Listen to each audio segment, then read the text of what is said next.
Hey everyone, welcome. Today we're diving into the world of graph databases.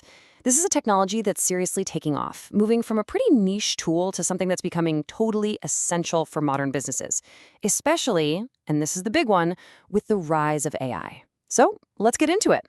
So let me ask you a question right off the bat. If all your data is just sitting in neat rows and columns, are you really seeing the big picture? I mean, can you actually see how everything is connected? Because, the most valuable insights, they're usually not hiding in the data points themselves. They're in the relationships between them. And this slide just nails the core problem. Look at the left. That's a classic SQL query. It's complicated, it's got all these joins just to link a few tables, and honestly, it gets way slower the more connections you add. But on the right, that's a graph query. It's so much more intuitive, right? It looks like what it's doing. It treats those relationships as the most important part of the story. And that simple idea, well, it changes absolutely everything. All right, so here's the game plan. We're going to start with why these connections are so important and how you can start thinking in graphs. Then we'll get into a really critical architectural choice you have to make. After that, we'll meet the big players in the market, help you figure out which one is the best fit for you. And finally, we'll look at the massive role graphs are about to play in the future of AI. Okay, first things first, we have to understand this isn't just a new kind of database we're talking about. It's a total paradigm shift. It's a completely different, and I'd argue, more natural way of seeing and working with your data. And you know what? It all comes down to three super simple building blocks. First, you've got nodes. These are just your things, a person, a product, a company, whatever. Then you have edges. These are the relationships connecting those things, like bought or friends with. And finally, you have properties, which is just info you stick on the nodes and the edges, like a name or a date. That's it. That's the whole model. Pretty simple, right? Now, here's the secret sauce. This is what makes native graph databases so ridiculously fast. It's this concept called index-free adjacency. So instead of using a giant index to look up how things are related, each node literally has a physical pointer to its neighbors.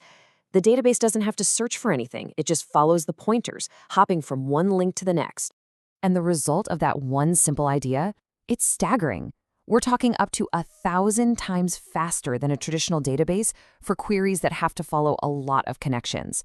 Think about that. And what's really cool is that the query speed depends on how much of the graph you're exploring, not on how massive your total database is. That's a huge deal. Okay, this brings us to a really crucial point. When you start looking at graph databases, you are immediately faced with a fundamental choice, a fork in the road really, and it's a choice that's going to define your whole strategy. And that choice is between two core philosophies. On one side, you have native graph databases. These are built from the ground up, totally specialized for one thing and one thing only, lightning-fast graph performance. On the other side, you've got multi-model databases. They offer graph, sure, but also other models like document or key value stores. So the real question you have to ask is, are you optimizing for raw, specialized speed, or for overall architectural flexibility? With that big architectural choice in mind, let's meet the champions of the graph world. And you'll see each one has a very different answer to that fundamental question we just talked about. And you just can't have this conversation without starting with Neo4j. I mean, they're the pioneers, the most established player out there. When most people think graph database, they're probably thinking of Neo4j. So why is Neo4j on top? Well, for starters, it's a native graph database, so it's built for performance. And its query language, Cypher, is just so intuitive and easy to pick up.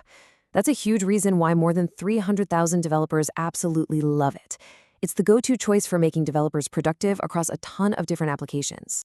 All right, next up we have the super pragmatic choice, especially for anyone who's already deep inside the Amazon Web Services ecosystem, and that's Amazon Neptune. Now, Neptune's main selling point isn't about being the fastest kid on the block in every single benchmark. Its value is about operational simplicity. It's a fully managed service, which is a huge weight off your shoulders. It's also a multi-model system that, and this is pretty unique, supports both the common property graph model and the more semantic RDF model. So if you just want a reliable, secure, easy-to-manage graph database that lives happily in AWS, Neptune is your answer. But what if you don't care about anything else? What if your number one, absolute top priority is just raw, unadulterated speed and scale for the toughest jobs? Well, then you need to meet the performance engine of the graph world. TigerGraph is just built differently. It has what's called a massively parallel processing, or MPP architecture. What that means in plain English is that it's designed to take one single really complex query and spread the work across a whole cluster of machines. This gives it a massive, massive advantage for what's called deep link analytics, those crazy queries that have to jump across millions of connections in real time. Okay, last but not least, what if your problem isn't just a graph problem? What if your application also needs to handle things like rich documents or simple key value lookups?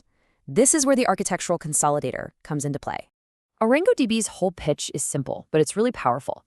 It's a native, multi-model database. It combines graph, document, and key value models into one single engine with one query language. So instead of managing 3 separate, complex database systems, you get just one. It's all about dramatically simplifying your overall architecture. So we've met the leaders, Neo4j, Neptune, TigerGraph, and ArangoDB. But how in the world do you actually choose between them? Okay, let's put this all together into a strategic framework to help you make that call. This matrix is pretty much the core takeaway of our whole discussion.